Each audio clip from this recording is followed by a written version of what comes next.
You hear it before you see anything. A low, distant rumble. Then a second one that doesn't sound like thunder at all. The windows don't just shake, they snap in a single instant, like the air itself got punched. For a moment, everything goes silent. Not calm silent, wrong silent. Then the sky changes. A flash so bright it burns through your vision even with your eyes closed. Your brain tries to explain it as lightning or an explosion somewhere far away, but it doesn't fit anything you've ever experienced. And that's the first mistake, because you're still trying to understand it like a normal event. But this isn't normal anymore. This is the moment everything you rely on starts breaking down. Time, distance, safety, even memory.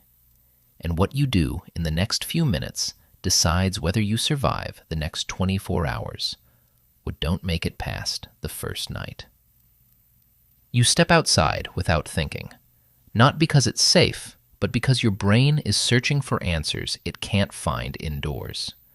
The air feels different, not hotter exactly, heavier, like it's pressing against your skin.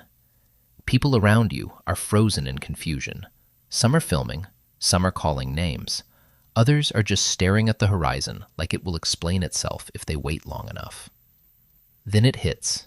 Not the blast, the realization. Far in the distance, there's a rising column of smoke that doesn't behave like smoke. It doesn't drift, it climbs. Fast. Too fast. And something inside you finally understands. This wasn't far enough away. You don't hear official warnings, no instructions, no sirens that make sense. Just fragments of panic spreading through people who all think they're reacting correctly, but aren't. This is where most people make their first fatal decision. They go back inside, or they stay and watch. Both feel reasonable. Both are wrong, because what's already in the air right now is not something you can outrun by thinking clearly later. It's already here. You finally move. Not because you know what to do, but because standing still feels worse. Inside, the world looks normal again. That's the trap. Walls, furniture, familiar sounds. Your brain tries to reset itself like nothing happened. But outside, the real danger isn't visible anymore. It doesn't glow. It doesn't scream. It just exists. You start hearing people talk about where the blast hit, guessing, arguing, trying to assign logic to something that doesn't care about logic.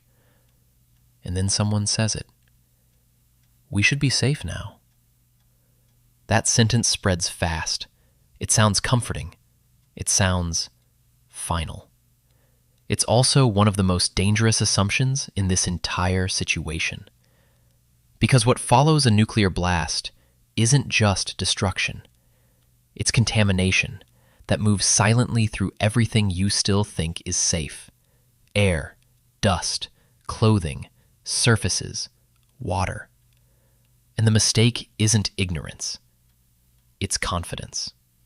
People start moving again too early, going outside, checking on others, looking for phones, power, information. Every movement increases exposure, but no one feels it happening because there's no immediate feedback, no pain yet.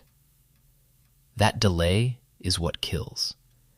And by the time your body notices anything is wrong, the decision has already been made hours earlier.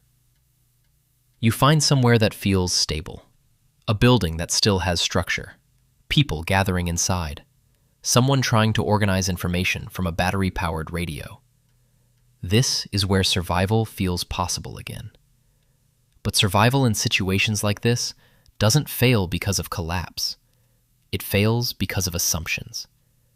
People start relaxing in stages. We're far enough away. The wind will take it elsewhere. Authorities will guide us soon. Each sentence lowers caution just a little more. And that's when exposure becomes invisible routine. People sit near windows, open doors for air, go in and out repeatedly, touch contaminated surfaces without knowing. Not because they're careless, because nothing is confirming the danger anymore. But radiation doesn't need confirmation. It doesn't care what you believe. It only cares how long you stay exposed. And the worst part is this: the safest looking places often become the most dangerous over time, because everyone chooses them, and concentration replaces distance. Hours pass. The initial shock fades. Noise returns in fragments. People begin asking the wrong question. What happened? But the correct question is already gone. It should have been, what did we do in the first hour? Because that is the real survival window. Not the blast, not the explosion. The decisions made immediately after. Those who moved without direction. Those who stayed outside too long. Those who trusted, it looks safe now. They all share the same mistake. They treated something invisible like it was negotiable. By the time night arrives, the world feels quieter. Not safer, just quieter. And in that silence, the truth settles in slowly. Survival was never about strength. It was about timing, distance, and not trusting the situation just because it stopped looking like danger. Because in nuclear survival, the most dangerous moment is not the blast itself. It's the moment right after you convince yourself it's over. And what most people never realize is that day one was never the real test. It was just the beginning of what comes after the air stops looking wrong, but still isn't safe.